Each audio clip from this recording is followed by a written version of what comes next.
You ask Tiger to solve. This deals with linear equations with one unknown. The final result is x equals 8/3.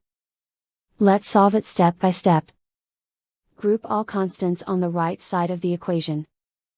Subtract 8 from both sides.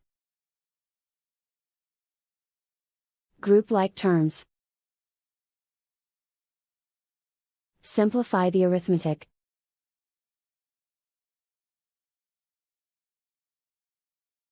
Isolate the x.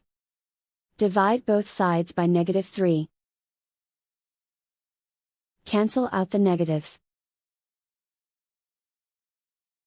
Simplify the fraction. Cancel out the negatives. And so the final result is x equals 8/3.